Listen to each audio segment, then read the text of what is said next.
และลูกหนังมีเข้าบันเตะที่ได้3คู่ประจำวันเสาร์ที่4เดือน7ปี2026สำหรับลูกค้าท่านใดที่อยากได้ของรางวัลหรือโบนัสกิจกรรมของบ้านโลกสามารถทักหาแอดมินเพื่อรับสิทธิ์นั้นได้ฟรีเอามาเริ่มกันคุยหนึ่งในรายการซุปเปอร์ลีกของจีนเตะในเวลา 18:35 ของคืนนี้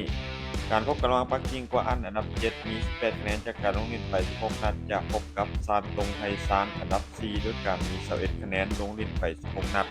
คู่นี้มีโอกาสที่จะเป็นเกมที่เปิดแลกกันพอสมควรเพราะทั้ง2ทีมต่างมีศักยภาพในการเฮ็ดประตูดีๆถ้าปักกิ่งพวกเขาสามารถคุมแดนกลางได้ดีจะมีโอกาสที่จะบีบให้ซานตงลิ้นได้ยากแต่หากซานตงพวกเขาได้จังหวะในการเล่นเกมสวนกลับคมมีสิทธิ์ที่จะบุกมาแบ่งแต้มกลับบ้านได้เช่นกัน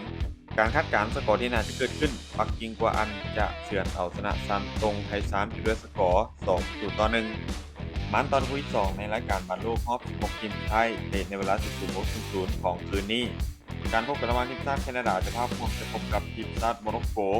ทีมชาติแคนาดาในรอบที่ผ่านมาพวกเขาถือว่าเล่นได้ดีด้วยการเฉือนเอาชนะแอฟริกาใต้และผ่านสู่เข้ารอบมาด้วยสกอร์1-0ทีมมีจุดเด่นคือการเล่นเกมบุกที่มีความอันตรายยิงประตูได้ค่อนข้างหลายแต่เกมรับของทีมยังคงมีจังหวะเสียสมาธิเย็น ส่วนในรอบที่ผ่านมาโมนาโกพวกเขาถือว่าล้มทีมใหญ่อย่างทีมชาติฮอลแลนด์ด้วยการชนะจุดโทษมาด้วยสกอร์3-2โมนาโกพวกเขามีจุดเด่นคือการเล่นเกมรับมีความแข็งแกร่งทีมที่มีระบบและเกมสวนกลับที่มักจะที่ดีภาพรวมในเกมนี้คาดว่าทั้งสองนายจะมีความมั่นคงโดยเฉพาะในช่วงต้นเกมน่าจะมีประตูกันบ่หลายการคาดการณ์สกอร์ที่น่าจะเกิดขึ้นทีมชาติแคนาดาจะเสมอกับทีมชาติโมนาโกไปด้วยสกอร์1-1 มานตอนคู่ที่3เตะในเวลา4:00ของคืนนี้การพบกันระหว่างทีมชาติปารากวัยจะพบกับทีมชาติฝรั่งเศสทีมชาติปารากวัยพวกเขาผ่านสู่เข้ารอบมาด้วยการล้มยักษ์ใหญ่อย่างทีมชาติเยอรมันด้วยการเอาชนะจุดโทษมาด้วยสกอร์4-3ปารากวัยพวกเขามักจะเป็นทีมที่เน้นการตั้งรับแล้วจังหวะการเล่นเกมโต้กลับถ้าหากพวกเขาเสียประตูไว้เกมจะเข้าทางฝรั่งเศสทันที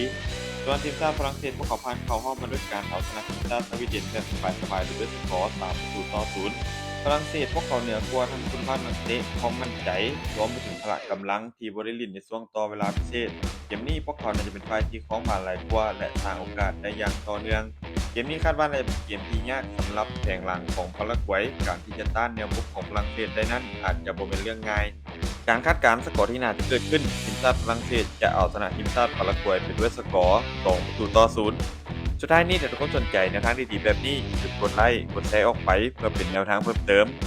และไปสนใจอยากลงทุนสามารถกดลิงก์ผ่านหน้าซ่องได้เลยเด้อ